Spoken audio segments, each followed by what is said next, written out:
and Gilbo here with Nick Tasso breaking down some GPP bets for today's slate. Tuesday, 15 games, some good pitching on the hill. You and I kind of both dug in a little bit more for value, I feel like, when we went over our guys. Yeah, absolutely. When you have 15 games slate, I mean, you can really get value from a lot of spots. So it was definitely something to go after tonight. Obviously, there's always those top guys that you want to roster, but in slates like this, it's not necessary, and especially if you're expecting high ownership on those guys. Yeah, a balanced approach is always kind of contrarian because you just feel like A's are going to be putting out a lot of value tonight. There's a couple of guys that we'll mention that are like 2,200 on DK, and that just kind of opens up the doors for people to go like stars and scrubs. Yeah, absolutely. It's not one of those slates where you just throw some poor starting pitcher so you can have so much salary for each position. It's really not necessary here. No, I don't think so either. Looking at catcher, if I am paying up, I'm still not going to be going incredibly high, but I do like Russell Martin. He's been up in the top 5 of the lineup, against Gossman, who's just been awful this year. He's reverse splits, allowing a 418 WOBA to righties, which is the highest on the slate. I feel like these Toronto bats are just really underpriced, especially on DraftKings. Yeah, couldn't agree with you more. I do like Russell Martin. He missed my top guy just because they're priced so similarly, but my guy would be Evan Gattis.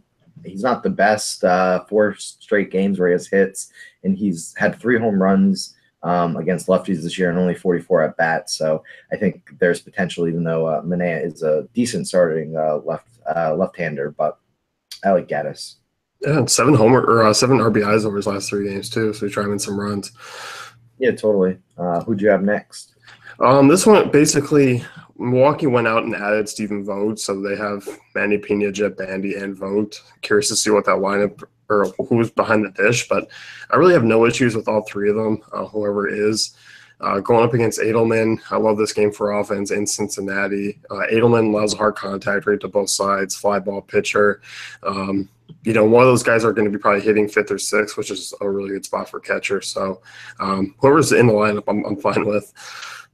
Yeah, it's funny. I think it will be Vogt, and we've all seen him. He hasn't had a great year, obviously, but I think ballpark's going to Brewers is going to help him out and gets another good ballpark tonight in Cincinnati. So I kind of agree with you there. I like Vogt, and even if the other guys are in, they're going to be in pretty good spots too. Yeah, so I really don't mind any of those, but that's just one to keep an eye on the lineup with.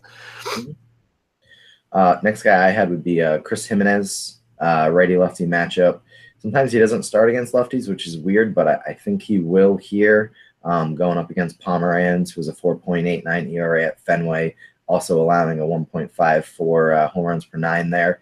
He has the short porch in left with the monster, so I definitely think he has a lot of potential here. And his last 2 starts, he's hit a home run in each one of those, so I think he is trending upwards. Yeah, I like it. There's a lot of upside there, especially in Fenway, just, this time of year, we just see so many balls fly over the monster and start to carry as well. Yeah, absolutely. And I think on both sides, you look at the Red Sox, they've been heating up too. And I think this Twins team has a lot of potential here against Pomeranz. Yeah. The usual, when Tigers face a lefty, you and I talk about McCann, Hicks. I'm on board with that again. Hicks has been DHing with Martinez out. You probably see that again tonight. I still just prefer kind of using McCann over the larger sample size. Yep, I don't disagree with that at all. Just keep an eye on the lineups to make sure they're in good spots before deploying them. Yep. Moving on to first base. On DraftKings, I feel like there's a lot of underpriced first basemen. Like there's, a couple that are 4K or below that I could easily see using. Yeah, totally. It was kind of tough to really pick only 3 first basemen here just because, like you said, there's a lot of guys bunched up. Altogether, obviously you have your top guys, but then you have a lot of mid-range, which you could really go with. Yeah, look at Miguel Cabrera against a lefty making his 3rd start. That just seems like a really nice price tag. And obviously you look at Cabrera, the upside really hasn't been there this year, but that's what kind of continuously keeps his ownership down, and then he shoots off for one of those big games. So back at home, warm weather, I like Miguel Cabrera. I'll use that price tag. And one, he's absolutely mashing lefties as usual. Yeah, totally. It's hard to go wrong with Miguel Cabrera, especially against a lefty. I know he hasn't had a good season, but it is what it is. He is kind of getting up there in age. I mean, it's been, what, 14 years since he's made the majors, or 15, I don't know. What was it, 2001? So 16. So he is kind of up there in age, but he can still mash the ball, so I definitely don't mind him. One guy in that same price range who I like, and I think you do as well, would be Justin Bohr.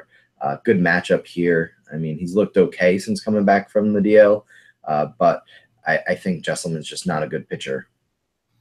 Yeah, I'm with you. I mean, you look at Gesellman, 361 woba to lefties, 37% hard contact rate. Yeah, I like Bohr. I feel like he's nicely priced too. As you said, I mean, been a little bit sluggish since the DL return, but before that, he had a couple of games against Washington and Atlanta where he just went off. Yeah, he was on fire leading up to basically his DL stint. So I'm looking for eventually that to turn around, and hopefully that's tonight's game. Yeah, definitely with you there. Matt Carpenter is the other one that I'm taking a look at in that range. It would be Hanley, but he's day to day. But look, Carpenter, I actually don't mind Walker tonight as a pitcher if that St. Louis lineup's heavily right-handed. But, Carpenter will be in the lineup leading off again, friendly ballpark. Walker has had his issues, especially in the home run department with lefties over the past. This is a good spot to kind of get low ownership on Carpenter. Yeah, absolutely. I was actually shocked at his price tag, especially on DraftKings. It just seems like it's so low right now, and he has a lot of potential. Clearly, his batting average has suffered this season, but there's still a lot left in that bat, I think. And you put him in that ballpark, a lot of things could happen. Yeah. Anyone else for you? Well, we kind of just glossed over. My top guy would be Joey Votto. He's just a really good upside kind of guy. I know he's pricey, but at home he's been really good. 447 WOBA and 382 ISO. So I think he's in a really good spot here. I probably wouldn't go much higher than that at first base, but that's my guy. And then my cheap guy would be Sam Travis if he's in the lineup, which I assume he's going to be against the lefty, especially like you said, Hanley's day to day. So he's still searching for his first home run, which could come tonight against a fly ball lefty pitcher. It very well could come today. I mean, if there's anyone I bank against making their first home run, I'll say Hector Santiago gives it up. Yeah, absolutely. And you look at Travis, price tag is nice on both sites, so there's really no need to really think hard about this if you are going to go cheap at first base. Nope, I'm with you. Second base, narrowing it down, there's actually some decent options up top. Like, look at a lot of these guys, Altuve, Dozier, Kinsler, three guys facing lefties, and they all hit lefties really well. I'm curious to see their ownership. You're looking at Dozier, though, who's in a good spot and in the better ballpark of the three. Yeah, I'm leaning towards Dozier just for that fact. I kind of understand that he's going to probably garner the highest ownership out of those guys just because of the matchup. You have Green Monster left side, so I think there's a lot of hitting that he can do tonight, and his numbers are always just so good against lefties. And like I said earlier, Pomeranz really isn't the best at Fenway. Yeah, no, I'm with you. He would definitely be my top option going up in that price tier. D. Gordon, I like. Usually a guy I don't talk about for high upside because he's not a home run guy, but stolen base potential is huge. You get somebody struggling against lefties. Gordon's actually hitting the ball really well. We've seen a couple of big games just because he has that multi-stolen base, multi-hit upside. So that's what you need out of him. He's just a guy who people just don't play on big slates. So I don't mind tossing him in there and hoping he goes 2 for 4, a run or two and gets those stolen bases. Yep. Two other guys that I just want to throw out there, same team, and they're going up against Jesse Chavez, who's a reverse split pitcher. So it kind of is going to depend on the lineup. But Kiki Hernandez and also Logan Forsythe, I think those, if they're in good spots in the batting order, could have good potential tonight. Yeah, I like the Dodgers bats. I mean, especially after laying an egg last night against Nolasco, they get a good shot to redeem themselves against Chavez. Yeah, and like we've seen, Chavez really isn't he struggles against righties, and unfortunately the Dodgers have a lot of lefties, but they also have some righties who have opportunities to do something tonight. Yeah, I like those guys. They're cheap. Speaking of cheap, Jason Kipnis, yes, he's been a little bit on and off, but 3,600 on DK is way too cheap. Tyson Ross, obviously a guy who was decent back before his injuries. this year, I mean, struggling a little bit, struggled more in his last start. I think the Indians get to him early and get to that pen. Yep. I know we've talked about Kipnis on and off this year, and sometimes he's good, sometimes he's not. It's just what it is, but I kind of agree with you. I think he's in a good spot tonight. And then one other guy that I want to mention, which he probably won't be rostered a lot because he typically hits about 7th or 6th in the lineup, would be Daniel Descalso. How do you say it? I've messed it up again. Descalso? Descalso. There we go. Yeah, so I mean, he's been pretty good lately. A couple hits in the past few games, and I mean, he always goes under-owned because no one really wants to roster him at batting 7th. But you look at him, and he's hitting well at Chase Fields, and he's on a pretty good streak right now. So I really don't have any issues playing him. I know we'll get to a guy at third base we'll talk about. Maybe we'll move there and then we can bring it up. I did. Third base, you were looking at Jake Lamb, 4,500. Yeah, I think he's a little bit cheaper tonight. He's probably going to go under-owned because of C-Mart starting, but he really is phenomenal at Chase Field. Yeah, and that's what I was kind of – Diamondbacks lefties are in play here for a contrarian move because, like you said, I mean, big 15-game slate, Carlos Martinez going on the hill. He's going to have a 39% hard contact rate to lefties this year, and the strikeout rate obviously drops against lefties. It's still 23%, which is strong. But in that ballpark, that hard contact, I mean, Martinez over the longer run of his career has struggled with lefties. Like, Jake Lamb's not a bad one-off play there, or Descalso, because, I mean, both those lefties are in play.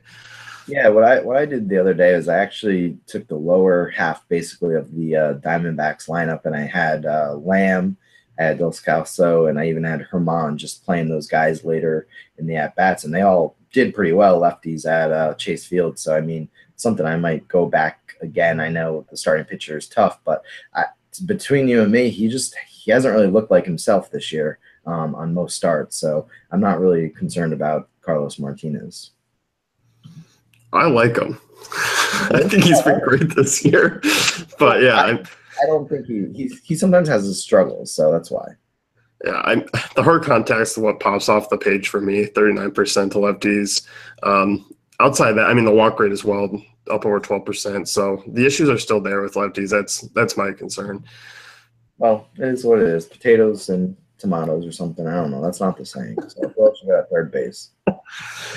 Josh Donaldson, for me, he's another one I feel like is a little bit underpriced. Going up against Gossman, like I said, reverse splits guy, 418 wOBA to righties. Donaldson back at the Rogers Center where he's always thrived. And for me, I mean, it's just, once again, Blue Jays coming as one of my favorite stacks, and it's just because I feel like they're underpriced. So Donaldson in a really good spot, and he's just, far cheaper than guys like Jose Ramirez, Arenado, who are in, poor ballparks. Yeah, I agree with you. Because of his price, I think he might be a little higher owned than necessary. But, I mean, if he goes off, it really shouldn't matter. And going up against Gossman, who can really implode at any given moment, you have to definitely like your chances there. Yeah, I mean, basically, yeah, the ownership is going to be a little bit higher because of the price, but it's one of those nights where I'm certainly fine with that because if I can play Donaldson in a lineup with Scherzer and someone else and still get a lot of bats around him, I'm fine with that. Yep, totally agree. Going back to one of my top guys would be Turner. He's just been really good lately. Again, I know I'm going back to the Dodgers facing Jesse Chavez, who's a reverse splits pitcher, and Turner's also been hitting righties far better throughout his career, so I definitely think he's in a great spot here. And I think because he is so high priced, I think his ownership might be a little bit down. Yeah, no, I agree. Travis Shaw, he's a guy who's just, I'll make that pivot off those other bigger names, but Shaw just has as much upside as anyone right now. At home, this guy's hitting for about 40, 50 points higher than he does on the road. The home run potential is there. Never mind, he's on the road tonight, but Cincinnati's pretty friendly for lefties. Okay, Edelman, this is a guy who I'll target against, 1.99 home runs per nine. The lefties, just a 32% ground ball rate. We could really use Shaw, could we? Yeah, Shaw would be nice at third base in Fenway, but it is what it is. We have a relief pitcher who won't pitch all year, most likely, so that's fun. Yeah, I just wanted to get our Boston takes on it. Yeah, Yeah. Well, it's funny. A couple weeks ago, I know this is a tangent, but I said they should sign Johnny Peralta, and then of course they do. But I don't know if he'll ever make it. But I mean, he's not a bad defensive third baseman. I mean, he used to be a shortstop. He's a little bit fatter, but I think he'll be able to manage third base. It just depends if he could actually hit the ball still. Weight is clearly not an issue for our third baseman. No, not at all. I mean, everyone kept down in McDonald's. Oh, God, dude. I'd rather have a broomstick out there playing third base at this point. Yeah, Devin Marrero is pretty terrible, and Josh Rutledge. I don't know. They just send Josh Rutledge back to Colorado. It's not like they'll really accept them. They don't have a roster spot, so. I just miss Brock Holt. Yeah, well, he's all confused at where he is, so. And we're on a tangent. So going back to Travis Shaw, definitely agree with you. He's a phenomenal hitter. Good ballparks always help his stats, so I really would consider playing him tonight. Just kind of depends on roster construction. Yep. Anyone else at third base for you? He probably won't start because it's going up against a lefty, but if he does, Corey Spangenberg, I really don't mind throwing him in there. Obviously, the ballpark isn't the best in San Diego, but he's been hitting pretty well lately, and I think he's going to go extremely underowned. Obviously, if he doesn't start, no one's going to roster him, but if he does, he will be underowned, so I definitely like him. He has a lot of potential. Ryan Healy's my cheap guy. Oakland, I mean, all cheap across the board. Mike Fiers has actually looked really good of late.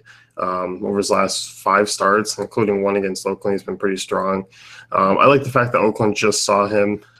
It's usually a plus for hitters. And Mike Fiers, I mean, overall, over this 2017 season, he's been awful against righties, 2.92 homers per 9, 374 WOBA. So he was just a cheap bat who's going to be hitting top 5 in that order. There's a lot of potential there. Yep, I agree with you there. Shortstop, you and I both looking at Bogarts, even though basically all those top guys are in play.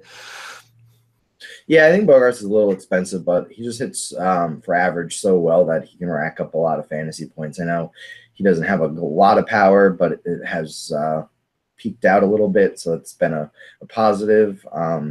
Lefty fly ball pitcher. I mean, I don't know how many times I can really say it. Santiago just struggles a lot. Fly ball pitcher in that ballpark is not going to end well for him.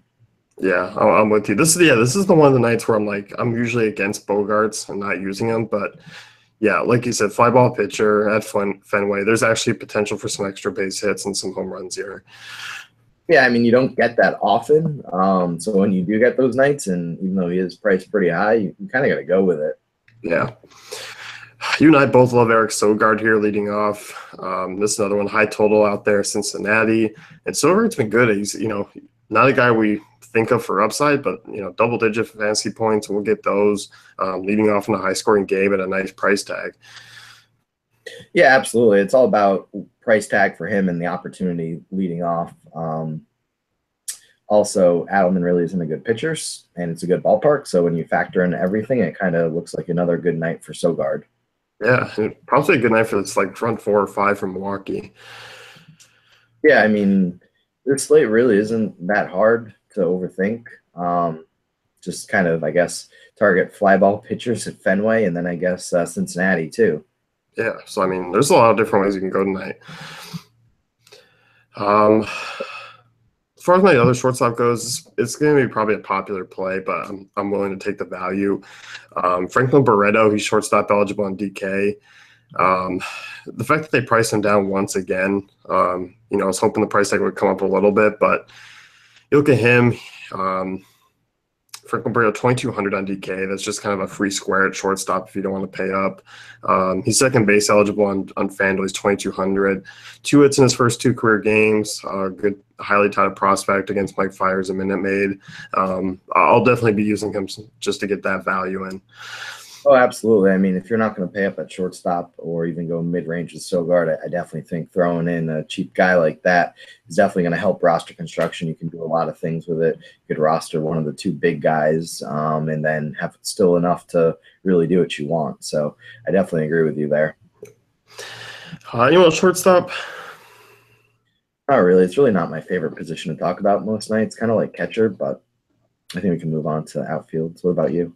Yeah, let's go outfield. You and I both looking at the same guy here. Mookie Betts will kind of save our breath, but for same reasons. Yeah, absolutely. The only thing I want to note is that I know we keep talking about Santiago, but he has 4 games at Fenway, and he only has a 4.19 ERA. He's only given up 1 home run in 19 innings of work. So, I mean, we keep talking about it, but you have to take that with a grain of salt too, because that was in the past, and Santiago still, I don't know, he still isn't. I don't think he's the same pitcher as he once was. So I think he's gotten a little worse over the years. So I definitely think Betts is in a great spot. That monster in left field is definitely going to see a lot of balls tonight, I think. Isn't it weird that he's only hit one homer at home? Yeah, It's kind of that is weird. an oddity. Hopefully that changes tonight, though. Yeah. I mean, I don't find it anything odd like where I'm fading him, but it's weird. Yeah. They also had a stat up, and like the Red Sox win, I think like 90% of the games where he has a home run or something. It's really weird. So basically, as Mookie Betts goes, the Red Sox offense goes. Yeah, that makes sense, and he's not going right now. So, No, not at all. as far as another topic, I love Charlie Blackmon tonight. You're going to get really low ownership on the road. Um, he's going to be sub 10% in that spot.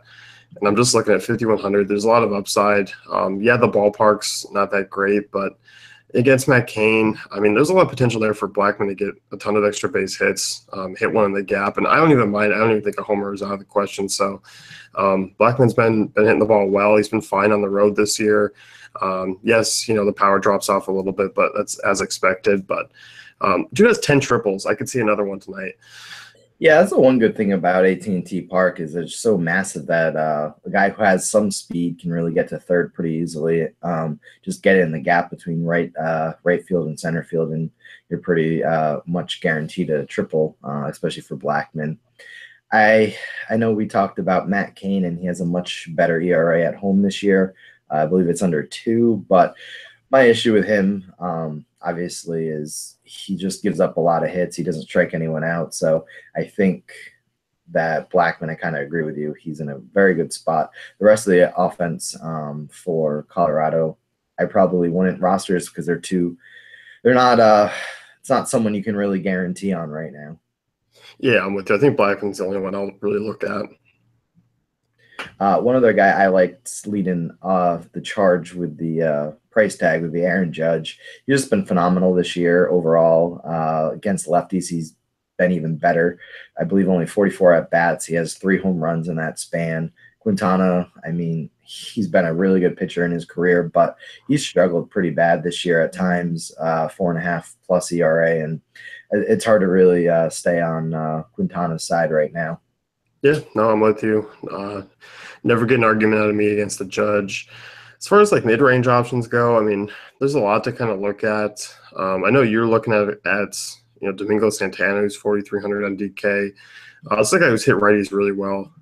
Yeah, and I think he's going to go extremely underowned just because people don't really look at his numbers and they just think he's this big guy who's going to mash lefties. And at the end of the day, he's, like you said, he's been very good against righties. So I have really no issues kind of throwing him in. Obviously, he's still a little expensive, 4,300, I believe, on DraftKings, but I could definitely see myself rostering a little contrarian there. Yeah, I'm with you. I love Jose Bautista tonight. He's been great since leading off. Against Kevin Gossman, I'll look at this front four of this Toronto team. I just feel like they're all too cheap. And I don't actually think Bautista is going to go extremely high owned just because the numbers don't pop off this year. I mean, he's hitting under 240. And at home, it's not like he's been a lock either. So I still think Bautista actually might go overlooked. Yep, I agree with you there. Another guy I like would be Kevin Pillar leading off there. He's kind of just a very consistent hitter going up against Gossman. I know we talked about it, struggles at times, and this year he's been imploding a lot. So I definitely like Pillar leading everything off there in Toronto. As far as other guys go, I like Gregory Polanco as a cheap one-off. I'm just always enamored with his price. Hasn't had a hit in 2 games, but this is a good spot against Cobb, who, get him outside. Obviously, it's a better ballpark, PNC, but 41% hard contact rate to lefties, 38% ground ball rate. There's some home run potential for Polanco there. Yep, I definitely see that there. a lot of potential there. And I think some guy we haven't talked about would be the Baltimore outfield bats. I know they've been struggling, but I still think they're always kind of in play. You got Trumbo, Mancini as well, and even Jones. Check where they are in the lineups, and I think they're in a good spot. I know Biagni isn't that bad of a starting pitcher, but he's still young and he can still have struggles against good offenses. Yeah. I mean, we saw the blow up against the White Sox. Yeah, I never mind them. They're always a team that just there is so much home run upside, and that game does have one of the higher totals. So I definitely like them as always a contrarian move.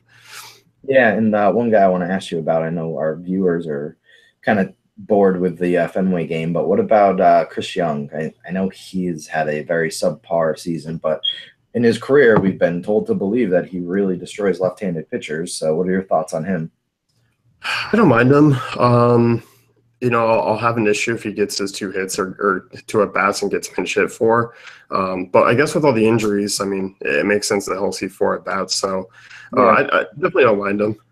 Yeah, I'm not sure who's really going to pinch hit for him, especially if Hanley's saying he doesn't want to play. So then you have to throw Travis in at first because you're not going to play Moreland against the lefty.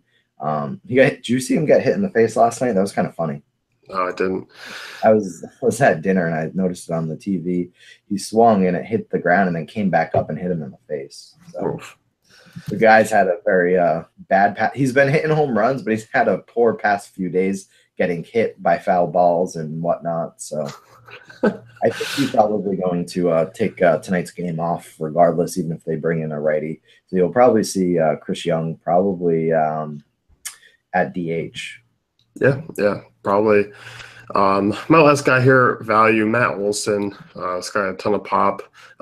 Good prospect out in Oakland. He's another one against Fires I don't mind tossing in. Bare min on both sites, so he's just that value piece. And if he's sitting second, probably look for around 15 to 20% ownership, which that's fine for me for a guy who's 2,200, because you can always make the merit of fading those guys anyway. Yep, I agree with you there.